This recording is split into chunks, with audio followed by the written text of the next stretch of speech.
A very warm welcome to our show Sports at 92। मैं हूं आपके साथ आपके मेजबान मुनीज़ मोइन। सबसे पहले एक नजर आज की टॉप स्टोरीज पर। Australian cricket association ball tampering की सजा पाने वाले क्रिकेटर्स के लिए मैदान में आ गई। मसला कश्मीर पर अफरीदी का बयान, गौतम की नजर में नो बॉल करार। खेल में पाकिस्तान ने वेस्टइंडीज को T20 सीरीज में व्हाइट वॉश कर दिया। T20 सीरीज में बाबर आजम ने सबको पीछे छोड़ दिया।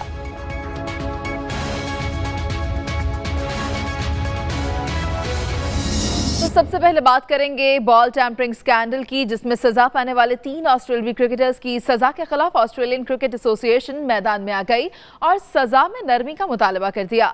ऑस्ट्रेलियन क्रिकेट एसोसिएशन के सदर ग्रेग डायर ने बॉल टैंपरिंग स्कैंडल में स्टीवन स्मिथ, डेविड वार्नर और कैमरॉन बैंक्रॉफ्ट पर आयद की जाने वाली पाबंदी को नामुनासिब करार दिया और क्रिकेट ऑस्ट्रेलिया से मुतालबा किया है कि खिलाड़ियों की सजा में नरमी की जाए।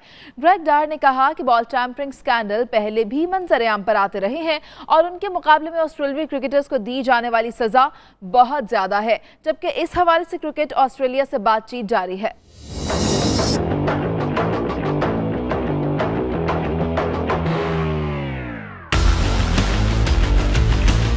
Ball tampering case. ऑस्ट्रेलियाई प्लेयर्स यूनियन खिलाड़ियों की मदद के लिए मैदान में आ गई। खिलाड़ियों की सजा कम करने का मुतालबा कर दिया। तीनों खिलाड़ियों के पास जुमेरात तक सजा के खिलाफ अपील करने का वक्त है, लेकिन साबिक ऑस्ट्रेलियाई कप्तान स्टीव स्मिथ ने अपील के खिलाफ अपील न करने का फैसला किया है।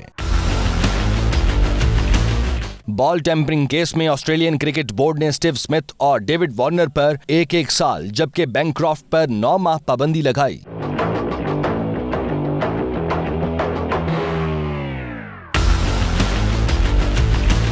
प्रेस कॉन्फ्रेंस के दौरान तीनों प्लेयर्स ने गलती का एतराफ करते हुए कौम से माफी भी मांगी थी। इसी पर बात करने के लिए हमारे साथ स्पोर्ट्स एक्सपर्ट मौजूद हैं। सर, बहुत शुक्रिया आपके वक्त का। बताइएगा कि बॉल टैंपरिंग स्कैंडल में सजा पाने वाले 3 ऑस्ट्रेलियाई क्रिकेटर्स की सजा के खिलाफ ऑस्ट्रेलियन क्रिकेट एसोसिएशन मैदान में आ गई है और सजा में नरमी का भी मुतालबा किया है। आपके ख्याल में ये मुतालबा जायज है क्या? मेरा नहीं ख्याल कि क्रिकेट ऑस्ट्रेलिया इसके ऊपर कोई नरम रवैया अख्तियार करेगी या इनकी सजाओं में कोई नरमी करेगी, क्योंकि जिस तरह का सख्त रद्द-ए-अमल उन्होंने दिया है और जिस तरह की पाबंदियां उन्होंने लगाई हैं, जिस तरह से रद्द-ए-अमल सामने आया था मीडिया की तरफ से और ऑस्ट्रेलिया के शायकीन की तरफ से, वो उसके बाद एग्जाम्पल्स तो सेट करना पड़ती हैं। ये पहली मरतबा नहीं हुआ कि बॉल टैंपरिंग हुई है। इससे पहले भी कई एक खिलाड़ी इस जुर्म में मुख्तलिफ सजाएं भुगत चुके हैं, लेकिन इस तरह की पाबंदी अपनी नौयत की एक मुनफरिद मिसाल है और अगर देखना यह है कि इसका असर मुस्तकबिल पर क्या पड़ता है और ऑस्ट्रेलिया वाले इसको किस हद तक कबूल करते हैं और इससे बचते हैं। क्रिकेट एसोसिएशन का कहना है कि ऑस्ट्रेलियाई क्रिकेटर्स को दी जाने वाली सजा बहुत ज्यादा है। क्या आप समझते हैं कि उनके जुर्म के मुताबिक सजा कम या ज्यादा है? ICC के कवानीन है वो तो इससे मुतसादिम है। अब ये क्रिकेट ऑस्ट्रेलिया ने आज़ादाना तौर पर फैसला किया है। ये समझते हैं कि सख्त तो हैं सजाएं, इसमें तो कोई दो राय नहीं है। ये भी इसमें भी कोई दो राय नहीं है कि बॉल टैंपरिंग के ऊपर ये दी जाने वाली सजा तो सख्त ही नहीं, बहुत सख्त है। इसमें तो कोई दो राय नहीं है, शक नहीं है। लेकिन आप देखें कि एक ऐसा मुल्क जिसने क्रिकेट की दुनिया पर हुक्मरानी की हो, जिसने दुनिया के तमाम बड़े एजाज़ात जीते हैं और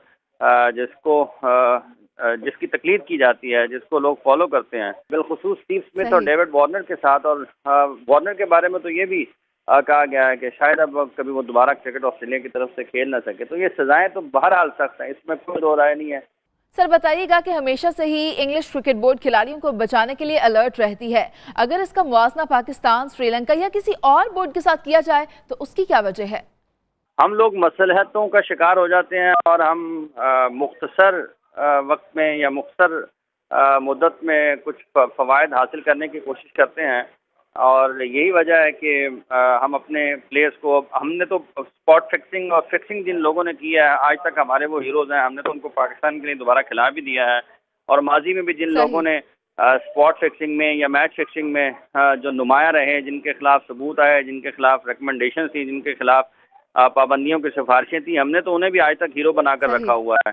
तो आप अब फिर मसाइल भी देख लें और फिर कारकर्दगी का मयार और फ़र्क भी देख लें जहाँ तक क्रिकेट ऑस्ट्रेलिया का ताल्लुक है, तो जो हल्के फुल्के जो मामलात होते हैं जिसमें वो अपने प्लेयर्स को बचा सकते हैं, उनके करियर को बचा सकते हैं, वो बचाते हैं। लेकिन साथ ही साथ हमें ये भी देखना पड़ेगा कि जो मिसालें कायम करते हैं वो भी दुनिया में कहीं नहीं होती हैं। आप एंड्रू सैमंड की हाल ही में मिसाल देख लें कि उनके बड़े टॉप ऑलराउंडर थे और आज की क्रिकेट में अगर होते तो वो ऑस्ट्रेलिया की कामयाबियों में और भी ज़्यादा नुमायां और बेहतर किरदार अदा करते हुए नजर आते हैं। लेकिन उनको भी आप देखेंगे डिसिप्लिन का मसला जब भी आया, फिर उसके बाद उन्होंने एंड्रू सैमंड को दोबारा कभी बैगी ग्रीन कैप पहने नहीं दी है।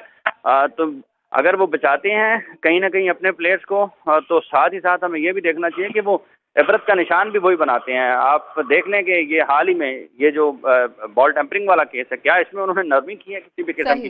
उन्होंने बहुत सख्त सजा सुनाई है। बॉल टेम्परिंग में ज़्यादा से ज़्यादा खिलाड़ियों को 1-2 मैचेस की पाबंदी का सामना करना पड़ता है, लेकिन उन्होंने 1-1 साल तक लोगों को खेल के मैदानों से दूर कर दिया और ऐसे कैरेक्टर को खेल के मैदान से दूर कर दिया जिसको सर डॉन ब्रैडमैन के बाद एक बहुत बड़ा कैरेक्टर माना जा रहा था। उनका मवाजना किया जा रहा था सर डॉन ब्रैडमैन के साथ। डेविड वार्नर की जो तीनों फॉर्मेट में क्रिकेट में परफॉर्मेंसेज हैं वो आइडियल हैं, लेकिन उन्होंने फिर मिसाल भी बनाया। अगर वो बचाते हैं तो मिसाल भी बनाते हैं। पाकिस्तान में आप देखें मोहम्मद आमिर, हम उनकी बड़ी कदर करते हैं एज कैरेक्टर, लेकिन उन्होंने स्पॉट फिक्सिंग की। उन्होंने पाकिस्तान के शायकीन को, पाकिस्तान क्रिकेट बोर्ड को, पाकिस्तान के क्रिकेट की साख को नुकसान पहुंचाया, लेकिन हमने उन्हें दोबारा ग्रीन ब्लेजर दे दिया। हमने उन्हें पाकिस्तान की नुमाइंदगी करवा दी। इससे पहले 90s में जब जिन खिलाड़ियों के ऊपर मैच फिक्सिंग के इल्जाम थे और जिनके खिलाफ सबूत और शवाहिद की बुनियाद पर जो उन्हें जुर्माने हुए हैं, गो के बाद उसमें बाद लोग उसमें से क्लियर भी हो गए, लेकिन जिन लोगों को जुर्माने या सजाएं हुई हैं किसी बुनियाद पर तो हुई थी।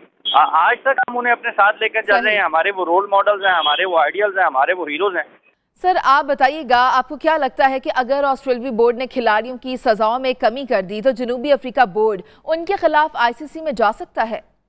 अफ्रीका बोर्ड का उससे कोई लेना देना और कोई ताल्लुक नहीं है कि वो उनके खिलाफ किसी भी जगह पर कोई भी किसी भी किस्म का कानूनी अरबा इख्तियार कर सकता है, क्योंकि आईसीसी की सजा अपनी जगह पर है। इसमें जनूबी अफ्रीकन क्रिकेट बोर्ड का कोई लेना देना नहीं है, वो कहीं भी नहीं जा सकते हैं, इसका कोई ताल्लुक नहीं है। क्रिकेट ऑस्ट्रेलिया का आज़ादाना फैसला है और वो उन्होंने अपने खिलाड़ियों के साथ किया है। उन्होंने किसी दूसरे मुल्क के खिलाड़ियों के ऊपर तो कोई इल्जाम नहीं लगाया या किसी के खिलाफ कोई काम नहीं किया। उन्होंने अपने क्रिकेटर्स के खिलाफ किया है। क्रिकेट साउथ अफ्रीका का इससे कोई लेना देना नहीं है।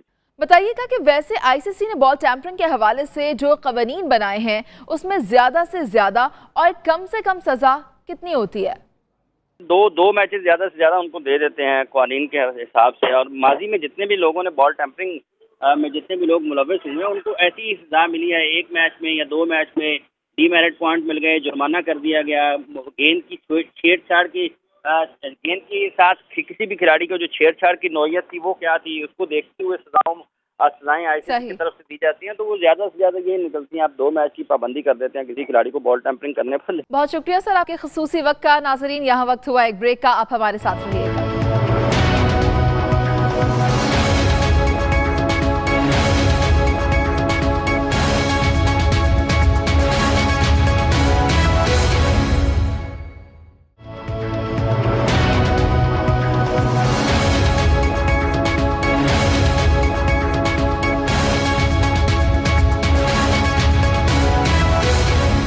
पाकिस्तान और इंडिया के दरमियान कश्मीर का तनाज़ा इस वक्त सोशल मीडिया पर दोनों मुल्कों के क्रिकेटर्स के दरमियान ज़ेरे बहस है। पाकिस्तान के साबिक कप्तान शाहिद अफरीदी और इंडिया के साबिक ओपनर गौतम गंभीर के दरमियान कश्मीर के मामले पर तल्ख कलामी हुई। ये वो इलाका है जिस पर दोनों ममालिक अपना दावा करते हैं। इसी बारे में ये रिपोर्ट देखिए।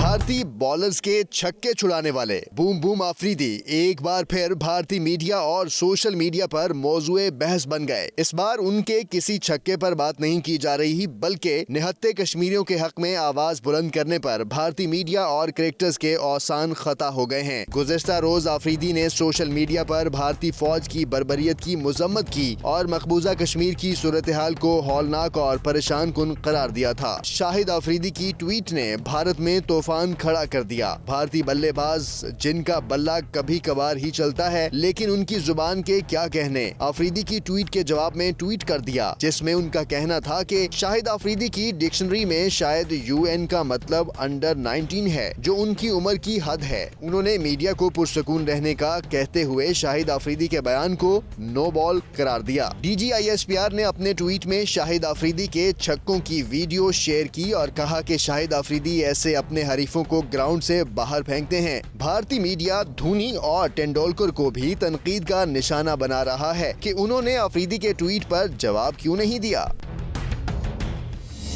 पाकिस्तान ने तीसरे T20 इंटरनेशनल मैच में वेस्ट इंडीज को 8 विकेटों से शिकस्त देकर 3 मैचेस की सीरीज 3-0 से अपने नाम कर ली। वेस्ट इंडीज को व्हाइट वॉश शिकस्त देने के बाद ग्रीन शर्ट्स ने T20 रैंकिंग में पहली पोजीशन भी मुस्तहकम कर ली। ICC के ताज़ा तरीन T20 रैंकिंग के मुताबिक पाकिस्तान T20 की नंबर 1 टीम पर बराजमान है और उसे ऑस्ट्रेलिया के मुकाबले में 4 रेटिंग पॉइंट्स की बरतरी भी हासिल हो गई है। पाकिस्तान 126 रेटिंग पॉइंट्स के साथ वर्ल्ड T20 रैंकिंग में नंबर 1 टीम बरकरार है, जबकि ऑस्ट्रेलिया 126 रेटिंग पॉइंट्स के साथ दूसरे और भारत 124 रेटिंग पॉइंट्स के साथ तीसरे नंबर पर मौजूद है। इसी पर बात करने के लिए हमारे साथ मौजूद हैं साबिक test cricketer Tauseef Ahmed. Sir, बताइएगा कि पाकिस्तान ने मुसलसल 7 सीरीज जीती T20 में और व्हाइट वॉश भी किया वेस्ट इंडीज को। क्या कहेंगे पाकिस्तान की शानदार परफॉर्मेंस पर? देखिए, बहुत जबरदस्त परफॉर्मेंस है, सबके सामने है और गुज़िश्ता 1-1.5 साल से पाकिस्तान इस फॉर्मेट में यानी 2020 में जो है वो एक्स्ट्रा ऑर्डिनरी परफॉर्मेंस दे रहा है और मैं समझता हूँ क्रेडिट गोज टू तमाम प्लेयर्स को, मैनेजमेंट को कि इतनी जबरदस्त जो है क्रिकेट खेली है। सही। और जिसके नतीजे में जो है वो नंबर 1 है हम और पिछले काफी टाइम से नंबर 1 है। तो यकीनी तौर पर एक व्हाइट वॉश किया है और जो प्लेयर्स हमने नए भी खिलाए हैं उन्होंने भी जबरदस्त परफॉर्मेंस दी है। तो पाकिस्तान डिजर्व करता है और यकीनी तौर पे ये सारा कुछ प्लेयर्स की मेहनत है और उस लिहाज से मैं कहूँगा कि दूसरी टीमें अब पाकिस्तान नंबर 1 आना उसमें देखें, दूसरी उसमें और भी बहुत सी टीमें हैं जो तगड़ी टीमें हैं इस फॉर्मेट में, टॉप पे हैं इस शॉर्ट फॉर्मेट में।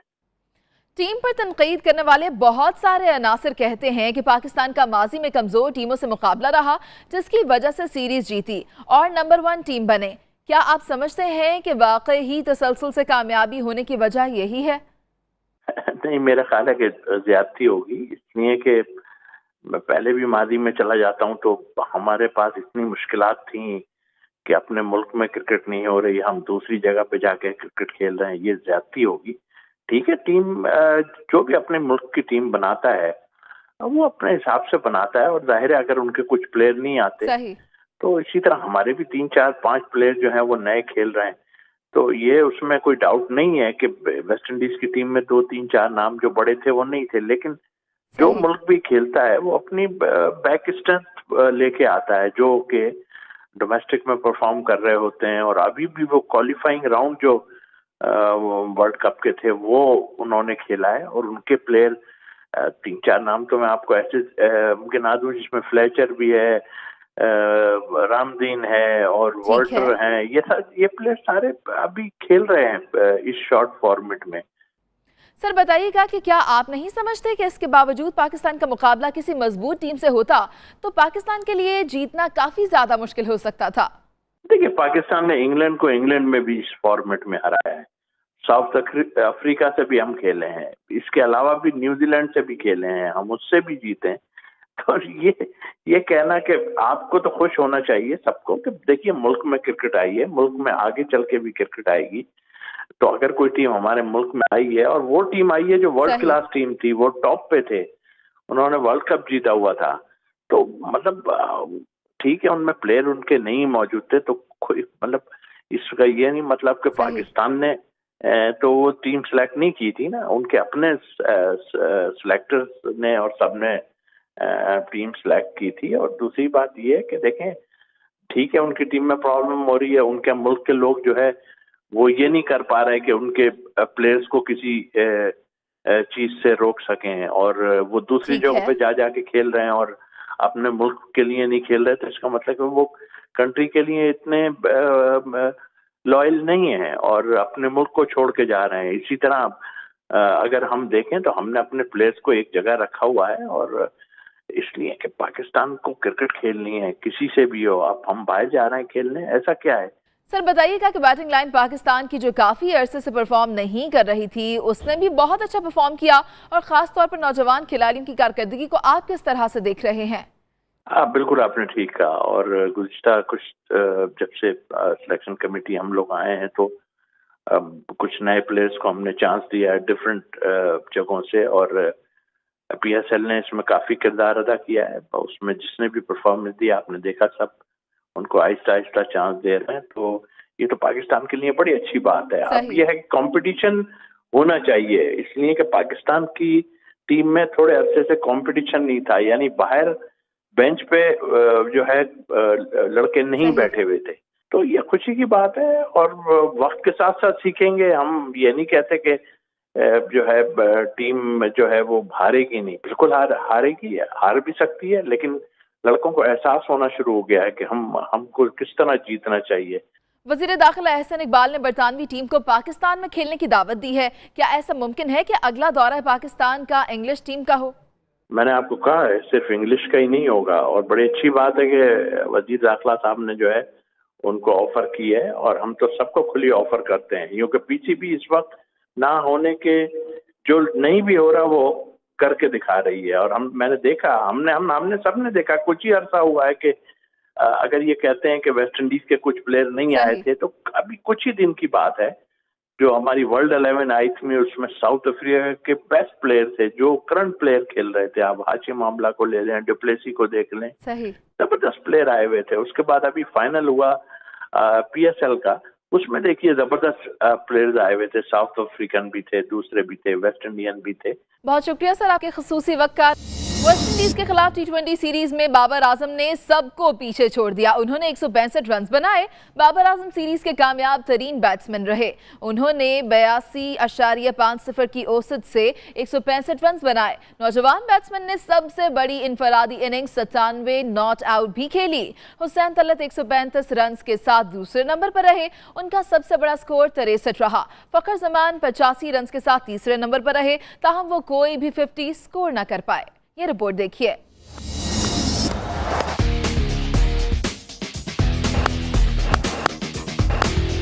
That's too easy for Babar Azam. He's in really good form.